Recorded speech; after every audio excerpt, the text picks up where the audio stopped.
Hello, everyone, and welcome to 180 Degrees of Impact. My name is Matt Scott, and today I am excited to be joined by Nisha Kotecha. Nisha, how are you doing? I'm good, Matt. How are you? Good, and I'm really glad that we're able to connect. I think as we are starting, or as I'm starting in 2018, as everyone's starting 2018, it's good to start some really important messages, and I think it just so happens that this timing is great for us to connect. Um, and as we start the year, I know you mentioned to me that you're in India now. So could you tell me what travels you're going on before we really dive into talking about your story and 180 Degrees of Impact and good. Yeah. Well, thank you, Matt, for having me on here. I'm really excited to speak with you. So my husband and I can basically work from anywhere as long as we have access to the internet. And so this year we've been in Lisbon, in Prague, and Budapest, as well as England, which is where we're from. And at the moment, I'm in India. We're in India. My grandparents were born in India, so we just thought it'd be fun to sort of see what India's all about, basically. So we came here in November, Wow. and still learning about it and enjoying everything it has to offer. Yeah, that's exciting, and I'm interested in kind of understanding as we go along in the interview, like what role travel plays in all that you're doing. But before we get too far into talking about travel and how we're doing, I'd love if you could introduce yourself to the 180 Degrees of Impact audience, because I really can't do your introduction justice myself. Oh God. Okay, so my name's Nisha Kotecha, and I do a few things. I run a positive charitable website called Good News Shared. I created a guided journal called the Moments Journal, and I also do social media marketing work for charities, nonprofits, and social entrepreneurs. Mm-hmm. That's me in a nutshell. It sounds really straightforward. I don't want people who are watching to get the wrong idea, because I'm sure it's there's a lot within that, and I really want to uncover a lot of your journey. But first and foremost, I'm curious about the timeline of your work and how you really came to starting Good News Shared and sharing these positive stories. Yeah, so I was working for a charity, a small charity based in London, but it was a national charity, and we were working with older people. And that's when I met my husband. And we basically did an amazing service where we gave isolated older people a free coach holiday. So we'd take them away for 5 days, completely for free. And I got to see the impact the work was having, and it was incredible. And I also got to see how difficult it was to reach people and to tell them about the amazing opportunity, mainly because they were isolated, but also because there's not that many ways to get your story out there, I found. The local media, if the local newspapers were interested, then we'd often get hundreds of phone calls, but if the local newspapers weren't that interested in telling people about it, then it was difficult. And so that's basically why I set up Good News Shared, to try and show people that the opportunities that are out there, but also to help charities and social enterprises, help them share their stories and help them share the impact that they're having, because it's hard to know what charities are doing.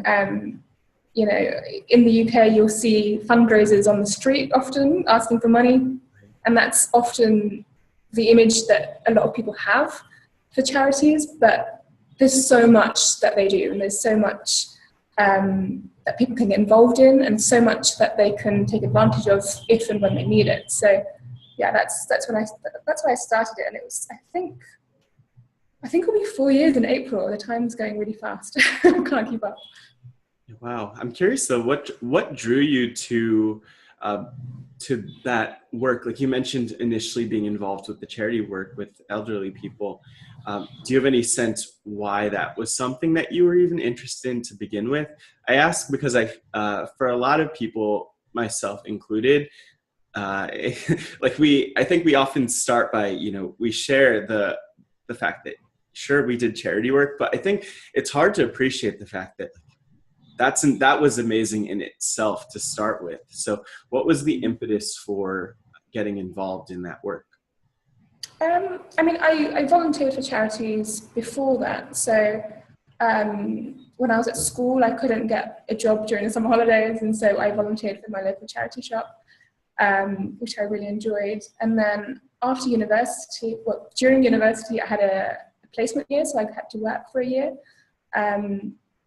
And I worked for a charity then and loved it. But after university, I worked in the private sector and I organised events.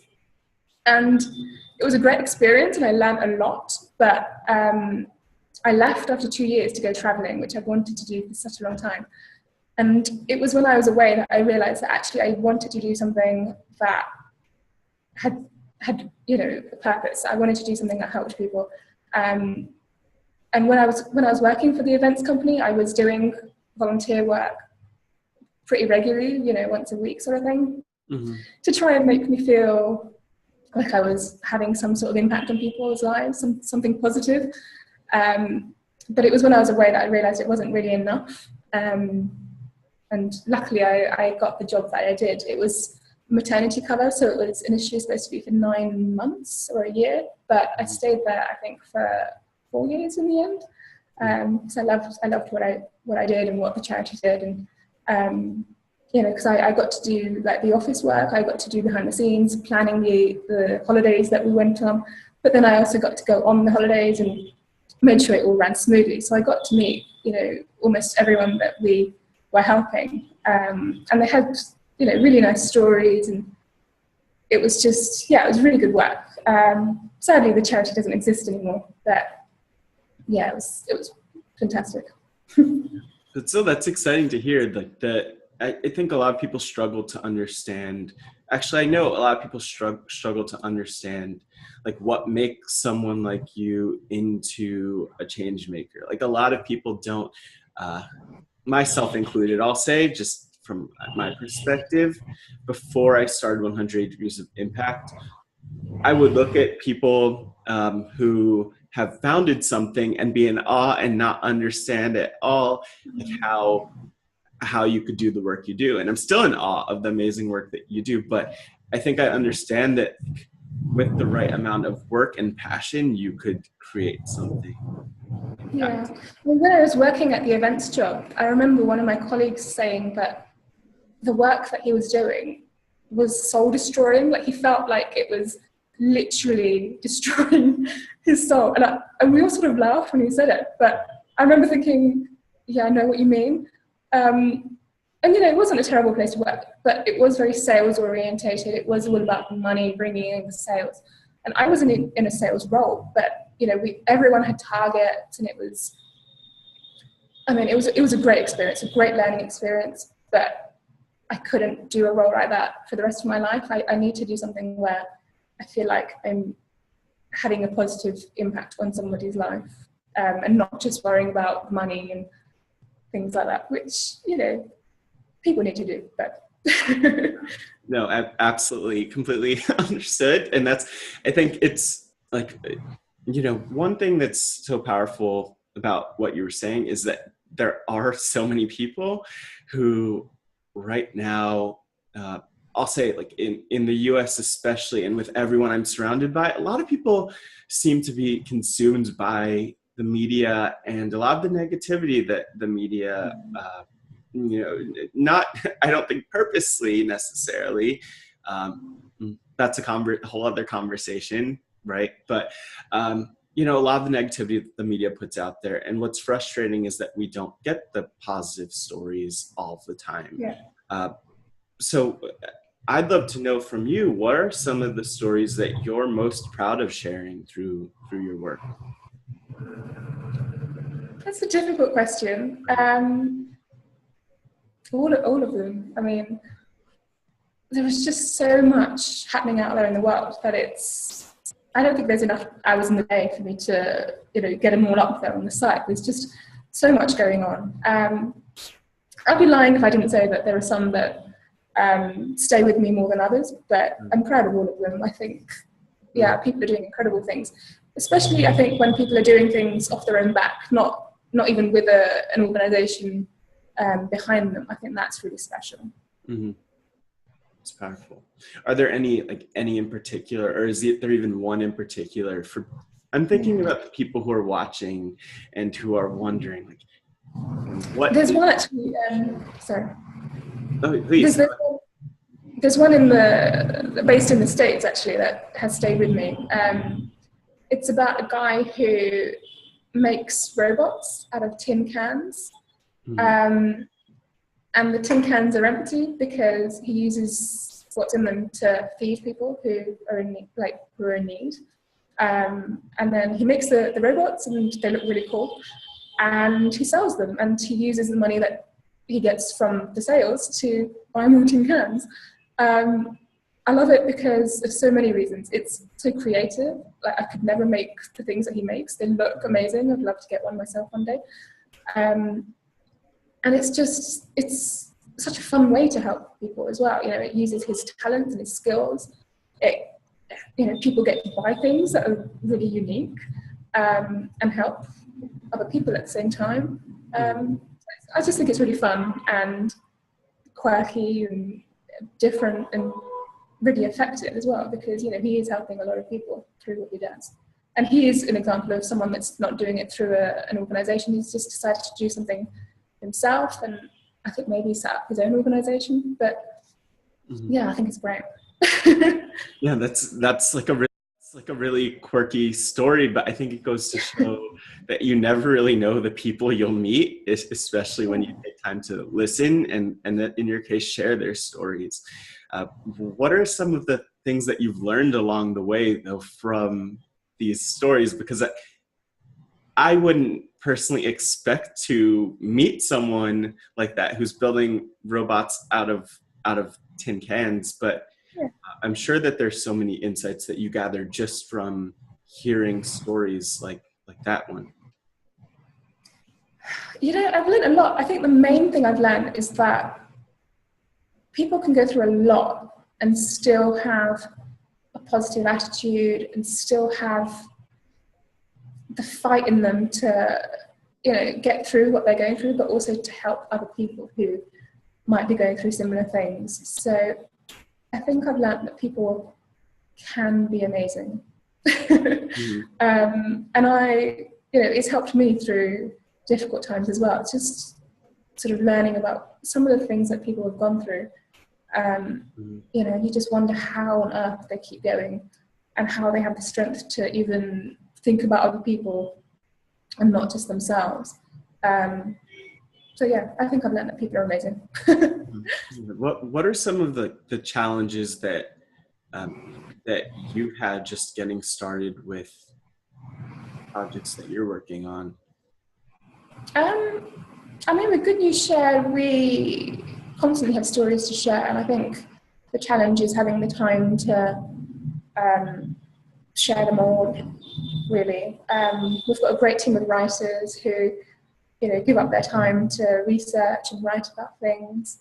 And it's because of them, really, that the site's still going, because, we've had 5 stories a week consistently since we started. And that doesn't really sound like that much when I say it like that. And I wish it was, 50 stories a week.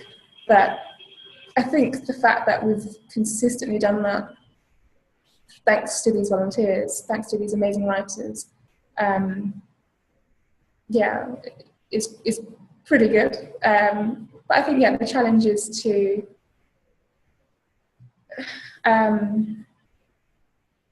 get as many stories out there as we'd like to.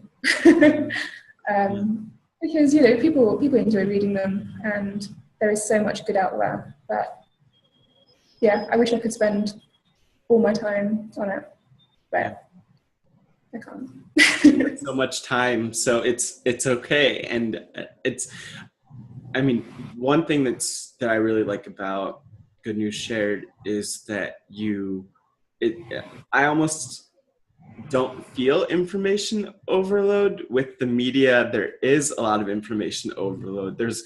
And I think the challenge of that is, at least speaking for myself, I'll find myself in the habit with news stories, like reading the tweet version or the Facebook post version, and the headline, and then going into it a little bit, but I don't consume nearly as much in-depth information as I would like to. So it's really nice that you have, I mean, unintentionally maybe at this point, because I know you mentioned wanting to ramp up, but it's great, at least from my perspective, to be able to like focus and not be distracted, because there are a lot of distractions out That's there true. whenever you turn on a TV or like 24-hour news cycle. Yeah. So one thing I'm wondering, as we kind of go along and you mentioned like the challenges that you had, but within the 180 degrees of impact audience, there are people who are either like you, who've been doing what you've been doing for years, or who are just getting started. I'd love to know, again, from your stories and from your experience, what advice you have for people who, like you, have an inkling of something they want to do, but who are, unlike you, struggling to get started. Um, I think I'd probably just say, just go for it. I could have thought about all of the reasons not to do what I've been doing and decided not to. But I think, yeah, if you feel really passionately about something, then just go for it. There is that sort of thought, oh, it's not perfect yet, or I'm not ready yet. But I think probably things will never be perfect, and maybe people will never be ready completely. So, when you're ready, you'll know, and just go for it. Because what's the worst that can happen? I guess. I wouldn't say, quit your job and spend all your money and, go crazy with all of that stuff. But I quit my job and just went for it. Well, it's probably not the wisest thing to do. But I think just follow your instincts and go for it. I mean, just following up on that again. I know you gave the advice not to quit your job and spend all your money and go do it, but considering that you made this very like thought out and informed decision to do that, like what were the most difficult parts of that? Because I mean, as someone like myself, I'm not quitting my job. If anyone's watching this, I love my job. But I'm curious, like for you, what were the drawbacks of doing that when you first got started? I learned a lot about myself through quitting my job and just going for it. The hardest thing was not having that sort of office environment where you can chat to people about what was on TV last night or what you read in the paper. It was just me, and if my husband was working from home, then my husband. And when I was younger, I was really shy, and so I didn't really speak to anyone. And so people would probably be quite surprised if they knew how much I struggled with not being around people. But I think it wasn't really the fact that I wanted to talk to people. I just like being around people, and so that was difficult. But once I'd learnt that, and once I made sure that I go out and change the environment and maybe work from cafes or co-working spaces, then that's been really, that's sort of solved that issue. But yeah, I mean, not having anyone to talk to was quite hard. You really see your colleagues a lot and you spend a lot of time with them. So not having any all of a sudden is quite strange. Mm-hmm. Yeah, I could imagine. What are some of the ways that you found community in your work, even though you are remotely working, and who have been some of your biggest supporters in your work? Oh gosh, so Facebook groups have been really good. I've only been starting to utilize them a bit more recently, but they can be really supportive. I joined a few sort of different businessy type networks, which were good because I got to go to different events and things like that. And there's just been, you know, a few people who've sort of been there along the way, who've always been supportive. So some people I haven't even met in person but have been really supportive, but there's been you know, a handful of people who've always been supportive, and I know I can speak to them if I've got any issues or anything like that. I think having mentors is quite good, but that's something I'm going to look at properly again soon, I hope. But yeah, quite a lot of different ways. Being sort of location independent has meant that I've not really been part of any sort of physical group recently, but when I was, it was really helpful. And yeah, just sort of checking out co-working spaces and things like that's been good as well. Yeah. But I think initially I used to go to so many events, and then I realised that it was just too much. I didn't really have time to do any work. I was just going and meeting people and you know, learning lots of things. But over time I realised that, you know, you have to pick and choose, especially when you're, you know, in big cities and there are so many events that you can go to. But yeah, there's lots of different ways you can find support. You just need to know, I think, what you're looking for and the kind of support you're looking for. You know, I've heard a lot of good things about mastermind groups, but I've not really joined any yet, but maybe in the future, hopefully. What are mastermind groups? It's just where there's a group of people who maybe you have a regular Skype call or a regular sort of chat, and I think, you know, you hold each other accountable, and maybe if you're going through a particular challenge, you can work through that. So it's just kind of like having colleagues, I guess, who you can bounce ideas off and help each other grow. So it's, you know, it's a good way to learn, I think. But I've not been part of one yet, so I think, yeah, but I hear good things about them. So. But I think what everything you're saying, like, is reminding me that, and I don't know if how much you've reflected on this, but something that's really apparent to me just in talking with you is that, like, let's say you encountered this challenge, like, I want to be around people when I do my work, as so many of us do. And then you found other solutions, and you've even explained new solutions to me. I'm sure I'm not the first person who hasn't heard of, well, at least in term, a mastermind group, for instance, or like spending time with people at events or cafes. But it's powerful to see that when you encountered the challenges, that you found an alternative rather than kind of just letting it weigh on you, which I think is another good lesson for aspiring social entrepreneurs and people who are hoping to make some change in our world. But speaking of change in our world, I'd love to know, what's the impact that you're really hoping to have? I know this is a really big question, I guess, but impact that you're hoping to have through the Moments Journal, through Good News Shared, and through your other involvement in this, I'll say, in this positivity community, in a sense. Yeah, I guess what I'm trying to do is show people that there is good stuff out there, and we just need to sort of look around and see them. Because when we do see them, we'll see opportunities for ourselves, things that we can get involved with.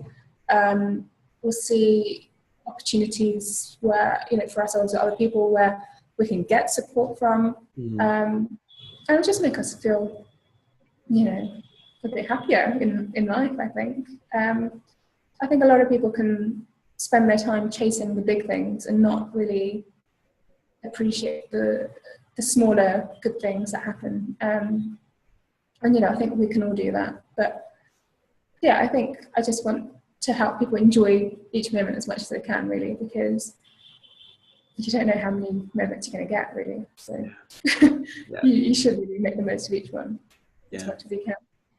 What are some of like the small things that in life that you appreciate now? I'm sure there are so many, because you are essentially an expert in documenting these. Yeah, I mean, I use my journal. Let me show it to you. I use my journal every day, and I still struggle sometimes. We're all human, and nobody's perfect. But there are so many good things. So today, for example, my husband and I found a new coffee shop, which doesn't sound that exciting, but we're in Rajkot in India at the moment, and there aren't that many coffee shops. So it was really exciting, and it was really nice. So that was a really nice moment for us.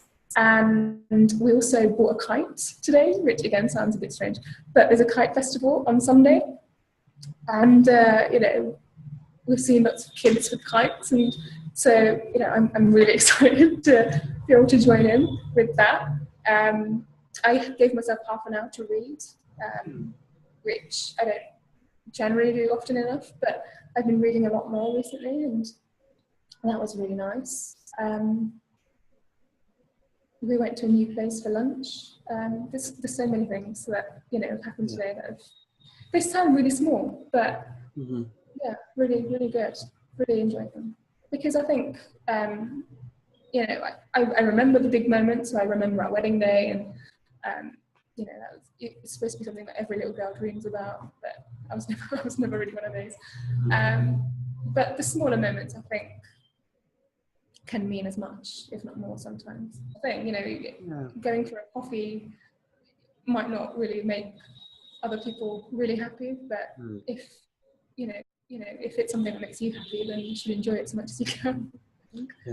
Yeah. I think it's interesting, because it's really easy to enjoy those things if you're mindful, and if you take the time to step back and recognize that you have all these experiences over the course of a day. Like, I'll tell you, yesterday, for instance, I was running around, going to a bunch of different places and not really truly being present and appreciating the moment. And I probably need my moments journal. I need to order a moments journal.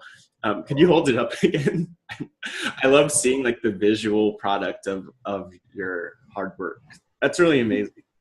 Yeah, I need a moments journal. But the kind of like thinking about this, I have a lot to think about, actually, based on what you're saying, especially going into 2018 more and more. But I'd love to know, just as we kind of get toward the end of the interview, more about you mentioned the impact for what you want to make through your projects, but I'd love to know, just in terms of your life, the question I tend to ask, and one of my favorite questions, is, if your life were a book or documentary, what would the title be and why? Yeah, that's a really hard question. I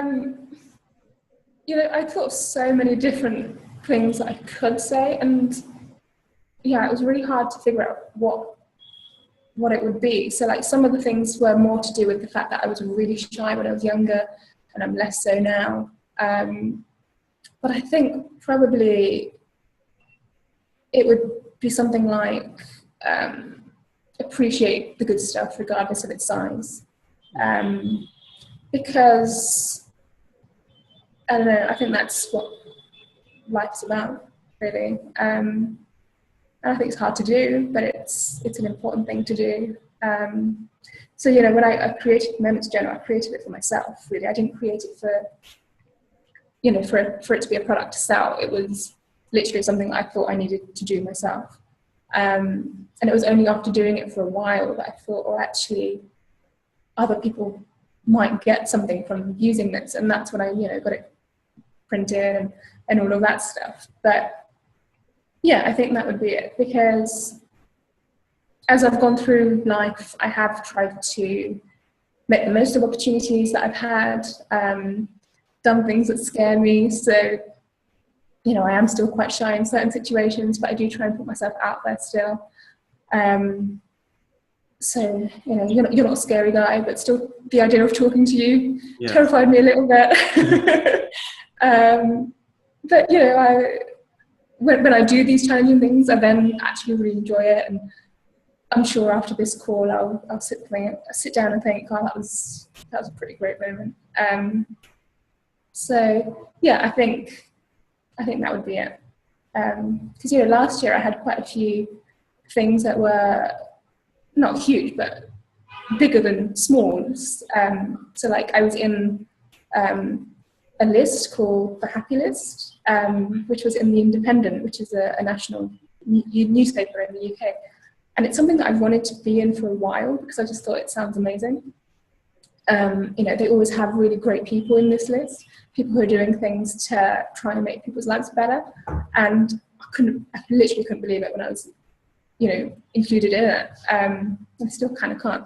But so there were things like that where I've had some really special moments that aren't small moments. And so when there's been months where I haven't had those big moments, I have been a bit like, oh, you know, I haven't really achieved anything this month. And then I try and remind myself to, you know, remember the smaller things that have happened. So I think that would be the title, because it's something that I try and do, and it's kind of like a work in progress. And I think it's something that's really important to do. Mm-hmm. Yeah,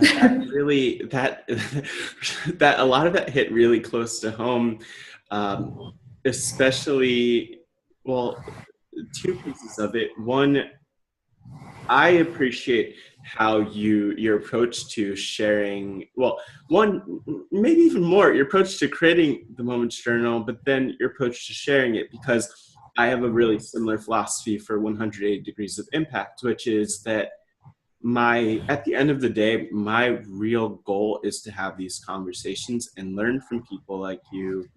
And then, of course, to share that for people who want to learn from you also and hear your insights and your story. But at the end of the day, I mean, I'm happy just having these conversations even before you posting them and watching.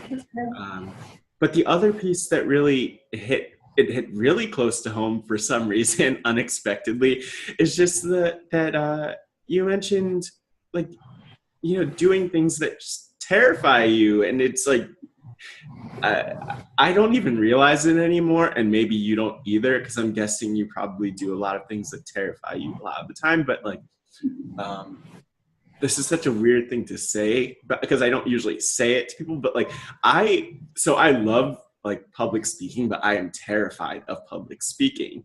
And it's like the sort of thing where like physically I get really nervous, but I do it because one, it's something that once I start to do it, it's like I forget the nerves, and I kind of just go on autopilot in a sense. But you know, also, it's like, you know, I have 180 Degrees of Impact, and there's a message to share, just like you have, you know, good news share in the Moments Journal, and there's an important message to share. And it's so cool to see how much you've like pursued and followed your passion. So that's all I'll say about that. But I kind of definitely want people to be able to follow up to you with you after this and follow up with good news shared.